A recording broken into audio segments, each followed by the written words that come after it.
going on, people? We are Tottenham TV, back here for yet another Tottenham update for you guys.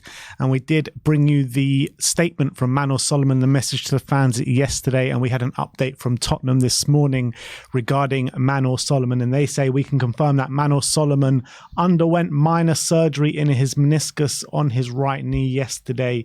The forward will continue his rehabilitation with our medical staff. So they do say minor surgery, but I very highly doubt we'll see Manor Solomon again for the rest of the season. Well, Ali Gold said he understands that there's a chance he might start training before the end of the season, but I think that's with a view of him being fit for pre-season rather than him being available for selection for the end of the season. So looks like our kind of initial thoughts yesterday were true in terms of this injury looking like it's a season ender for Manor Solomon. Very frustrating because you've got to remember he's got injured all the way back in October time after a handful of appearances. Did impress in a few appearances, but obviously having signed on a free, a lot of people are kind of split on whether this was going to be a good signing for Tottenham. And then he had a few good appearances and then he's been ruled out for the rest of the season. So really frustrating. I do wonder what Ange and the club are going to do with him in terms of pre-season and next season. Because that winger position has been a big problem for Tottenham. Do they invest heavily in that position, or will they trust Manor Solomon next season if he is fit as an option in that position? So I think there's a lot of decisions that Ange and the club have to make, and Manor Solomon is now going to be one of those, because I think the jury was out from a fan's perspective whether he was good enough even before his injuries, and now he's been ruled out for the whole season. So that creates a whole set of problems. Whether can we trust him from an injury point of view, and then further than that, can we trust him from a quality point of view as well? And that is a tough decision to make, I guess, at this point. Yeah, with the quality issues, I mean, it's very hard to make that judgment at this point in time. But I think in terms of the injury issues, it has been issues, maybe not this particular one, but he's had injury problems his whole career, hasn't he? And last season at Fulham, he had his injury problems. And I think every year in his career, pretty much, he's had big injuries, which is, probably the scouting team should have looked at that before making the purchase. But maybe Levy was kind of blinded by the free transfer and say, oh, it's a free transfer anyway, just bring him in. But he is taking up a spot in the squad. I think regardless if Manor Solomon's here next season or not, in terms of part of the squad, I still think we need to heavily invest in the winger situation. So I don't think it changes too much, but maybe what it does change is maybe the volume. Maybe if Manor Solomon isn't in the thinking for next season, we have to look at maybe even 3. But if he is here, then we need to look at 2. So regardless of the situation, we definitely need to invest heavily into the winger situation in the summer. That's for sure. I kind of feel like the best course of action, given that he's still fairly young, he's 24. I just think put him on loan, maybe even a loan till January somewhere.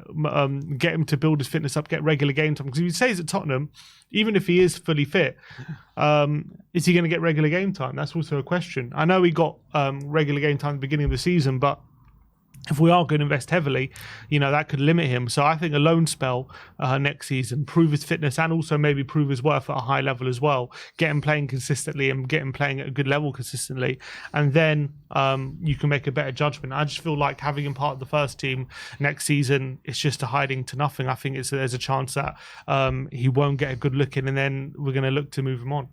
Yeah, but look, if that is the case and you've got someone that's fit for the start of next season, whether he's not a starter or not, you need players on the bench. You need players to come in and make a difference. And if he is going to be loaned out and then we're going to sign players to replace him in the squad, that means there's probably never going to be a chance for him to see any sort of game time. But if he's here, a squad player on the bench, getting minutes here and there, at least he has the chance to fight for that spot and earn those rights when he comes on off the bench. And that gives him maybe a last chance saloon at Tottenham. Yep. I understand that point of view as well. More injury problems with Emerson Royal. Tom Barkley says that Emerson Royal has been having some pain in his knee recently, but underwent treatment back in Brazil on Monday. However, he should be available for Spurs after the international break. I mean, I don't remember him being out of any squads. Was he in the squad against Fulham? I can't remember if he was on the bench. I can't remember him not being on the bench, but I have to look back. I can't remember for sure. Obviously, he's a good backup player. I don't expect him to be starting any games from now to the end of the season, considering we have 1 game a week. And unless we have injuries, I don't expect him to be involved. But not great that he's got a bit of a problem, but hopefully he recovers well from it. Yeah, I'm just trying to see if he was on the bench or not. In terms of Emerson Royale. Yeah, he was, yeah. Yeah, he was. So I guess he must have flown out like literally straight after the game or something. But there's footage of it for his documentary he shot as well. Oh, I see. Yeah, footage of getting treatment in Brazil for your documentary. Fabrizio Romano was talking to Expressions and JD Sport yesterday in a video on the JD Sport Football YouTube channel, and he was giving some insight into Tottenham's summer business this year. And he says, I see Tottenham signing an important midfielder in the summer, a really important one. I think they want to add something special in that position, and I think that's music to all our ears. I think you're looking at the decline so far this season in Yves Bissouma, from what he's shown first 10 games of the season to what he's showing now. I think it's really important for Spurs to invest in that number 6 for this summer. Yeah, I think so, especially the way things are going. Look, we do have Bissouma and Bentancur at the moment, who I do believe have the quality to be really great options at their very best in that position. But the reality is, over the last few months, they haven't shown it. So if the last 9 games are going to go in the same direction, then I think Ange will be thinking about investing heavily, and also about invest heavily in a player who has the maybe more controlling elements to the game. I feel like with Bissouma and Bentancur, very good players, but like they don't have the passing range potentially required to be in that position to an elite level anyway, especially if they're not going to make up for it in other facets. So I think a number 6, especially one who can cover lots of ground, and as well one who has a really good passing range and ability to set the tempo of a game, that would really help benefit the team, I think. Yeah, absolutely spot on. I think you're looking at the likes of maybe even João Palhinha. I know it'll be pricey, but he is one of the best number 6s in the Premier League. I think he'd be unbelievable for us. You're looking at maybe Edison from Atalanta, who we've been linked with in the past. But when you're talking about Bissouma and Bentancur not impressing, I think Bissouma is the most worrying one for me. You look at Bentancur coming back from these injuries, he's got excuses, but Bissouma doesn't really have any excuses, you know. It just seems like his confidence has been knocked and hasn't been able to recapture that past form. And it's been a long time now since we've seen him at his best, and it's really frustrating watching him week in, week out, to be honest.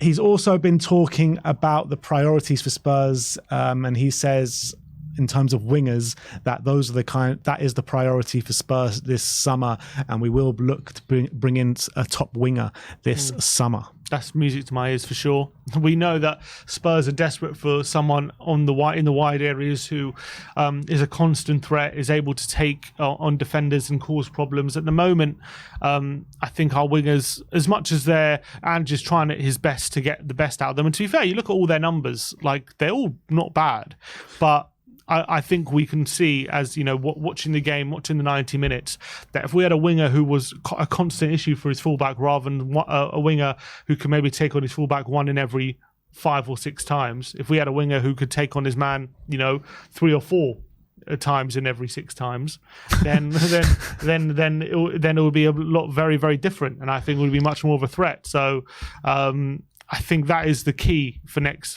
season in terms of causing teams problems. We're too easy to deal with in the wide areas right now, and I think as much as I think Ange is actually doing well with the wide players he's got, if we had a different profile, it would really help accelerate our system. Yeah, I think what you're trying to say is like these wingers that we have are just not a natural fit to what Ange Postecoglou wants to do, and I think that's clear for everyone to see. But he's also was asked the question if Spurs will activate the Timo Werner clause in the summer, and he says, I think it's a possibility, yes. Well, I think we knew it's a possibility, but look, we've said a lot about Timo Werner, whether we want him or not. Me personally, if the decision was up to me right here, right now, I wouldn't take up the clause, but he still has time to maybe change my mind on that situation. But if Ange Postecoglou thinks it's the right move to do, then I'll be 100% behind it. Here's a question. If it was a choice between keeping Solomon or Werner, which one are you choosing? Probably Werner at this moment in time, with the injury problems that Manor has had, with the quality that they've both shown on the football pitch. I mean, I look at Timo Werner, and as much as he's very frustrating at times in terms of his end product, he has got 4 goal contributions in 7 games or something like that.